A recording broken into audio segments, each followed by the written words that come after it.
The other person that I like, and not for the same reasons that everybody else hates him, I like Sigmund Freud because I think that he's misunderstood. I think we try to look at Sigmund Freud through today's lenses, and I think if you look through Sigmund Freud through today's view, he doesn't fit. But I think if you went back to his time and you looked through, and that's where I fell in love with history, because I started to realize that you can't.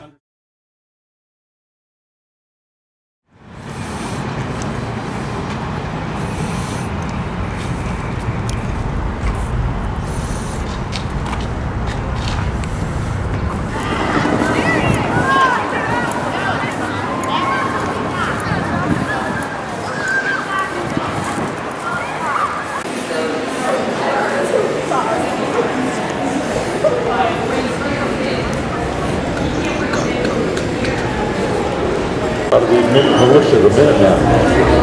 They chased the British out of Boston. And by the spring of 1776, that Second Continental Congress is still meeting, and things have gotten worse and worse and worse. And on June 7th, 1776, Richard Henry Lee of Virginia, meeting in that very building that's right there, the clock tower. That's where the Second Continental Congress met. It is presided over by John Hancock, who had him on the trip. Richard Henry Lee stands up and says, "Gentlemen, I propose that these states, by right," I didn't quote exactly right, "that by right, these states deserve to be free and independent." What was he proposing? Declaring our independence from Great Britain. 14 months after, I'll wait till you're done. 14 months after the battles of Lexington and Concord, we finally have somebody saying we should declare independence. They form a committee of 5 people. Only 3 of them are important. Benjamin Franklin of this city, John Adams of Boston, and a young lawyer, 33 years old, that many people had never even heard of before. His name is Thomas Jefferson. We'll be seeing him today after tomorrow. They form this committee. Franklin and Adams don't like each other.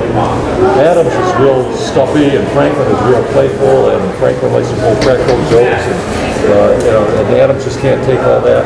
So they decide, let's let this young kid do all the work. So Thomas Jefferson, in a room that you can actually go visit to this day, we're not going to have an opportunity to see it, he sits down there in June of 1776, and he writes this document that will become known as the Declaration of Independence. Jefferson, when he puts the finishing touches on the document, he thinks it's perfect. He brings it back to this building to Congress, and they look at it and they debate it. And they end up making 76 changes in it. Or 86 changes in it. Jefferson is sitting there, he's mortified. How dare these people? I'm Jefferson, I'm brilliant. This document was perfect the way it was. But in the document that he wrote, they had such things as blaming King George for the institution of slavery here in the colonies. And the Southern delegates are going, what's wrong with slavery? That shouldn't be in there. So they made changes to it. On July 2nd,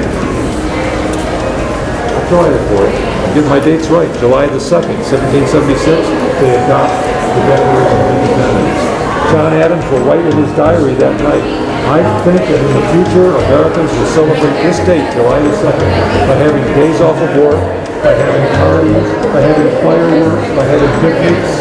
Well, we don't do that on the 2nd of July. When do we do that? On the 4th of July. Why do we do it on the 4th of July? Because the delegates started signing it on the 4th of July. You see that very famous painting of the delegates signing the Declaration? They're standing there. That starts on the 4th of July. But a lot of the delegates were hesitant, and this is where crime and punishment comes into it now. They're hesitant to sign the Declaration of Independence because they said it would be the same as signing their own what? Death warrant.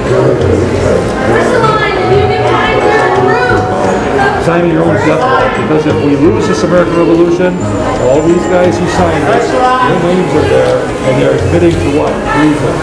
Death penalty. The people that hesitated, this is what Franklin said to them, "Gentlemen, come, now is the time for us to all hang together, for if we don't, we shall all certainly hang separately." And that kind of brings you up to snuff as to what happened in that building. Now that building, Independence Hall, has one more thing. In 1787, it was decided that the government of this new United States wasn't working. It was called the Articles of Confederation. It wasn't working. So they need that building. They have a constitutional convention. And so in that building, just 13 years later, excuse me, 11 years later, they write the Constitution of the United States. However, Philadelphia will not become the first capital of the United States. The first capital of the United States will be which city? New York City will be the first capital of the United States. For the time being, it's in Annapolis, Maryland, and then eventually Philadelphia. And in the year 1800, it is finally moved to the city. We'll be spending the last 4 days of our trip.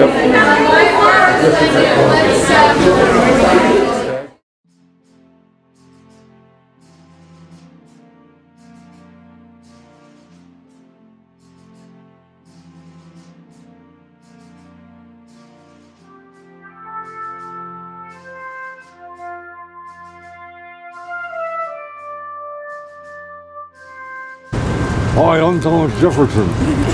How are you?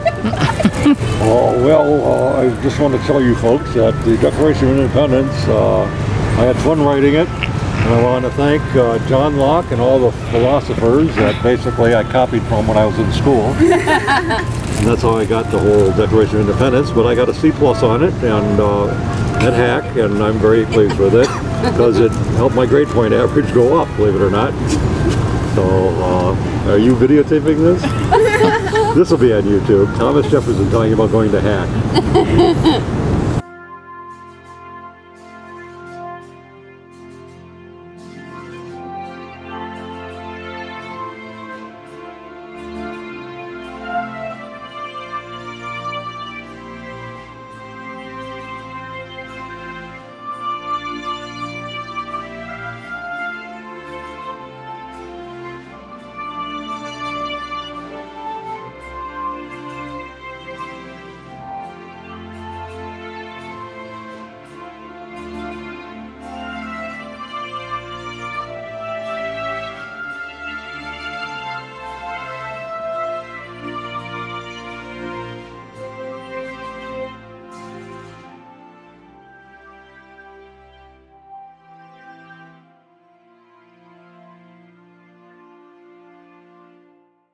1790, lives the ripe old age of 84.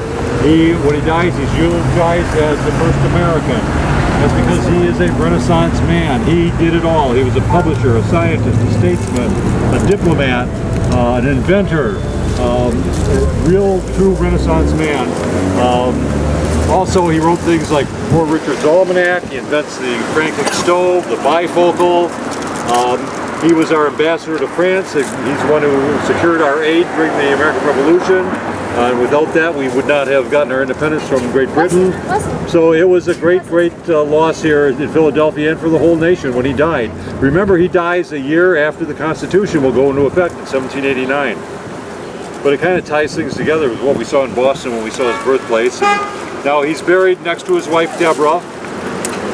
Franklin will come to Philadelphia when he's 17 years old. He will meet at a young age this young woman named Deborah. They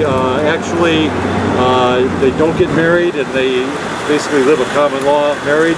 They have a number of children, so all their children are bastards, including his son William, who he becomes estranged with during the American Revolution. His eldest son remains loyal to the British. And Franklin only spoke to him one more time ever in the rest of his life. So Franklin did not he was beloved by Americans, but not by his family. He would abandon his wife sometimes for up to 10 years at a time, and she would never see him. Why? He was overseas as our ambassador to France, or after the Revolution as our delegate to Great Britain. And so Ben Franklin was one of those people who's an enigma, you know, loved by all Americans, loved by history, loved by posterity, loved by us today, and yet he did not do a good job with his own family. The people you're closest to sometimes are the people you hurt the most. Any questions? What about the women he slept with? Oh, well, there's something I often say to my classes. You've all heard of Bill Clinton, right? Okay, Benjamin Franklin made Bill Clinton look like a choir boy. If George Washington was the father of our country, let me tell you, Benjamin Franklin was the father of a good portion of our country. Okay, he liked the ladies. Now, you've seen pictures of Ben Franklin. They loved him. And I don't know what it is. If I knew what he had, I would try to get some of that in a bottle. because he was paunchy, he was bald, but they loved his brilliant mind. And he knew it, and when he went to France, he had his pick of any woman he wanted, including married women and young women. And I mean, one time somebody over in France walked in, he was in a room, he was like 85 years old, and he had like a 17-year-old girl sitting on his lap with her top down. You know, that's not bad at 85. It was a convertible she was driving, and her top was down. Power is attractive. Yes. Let's go back to the bus.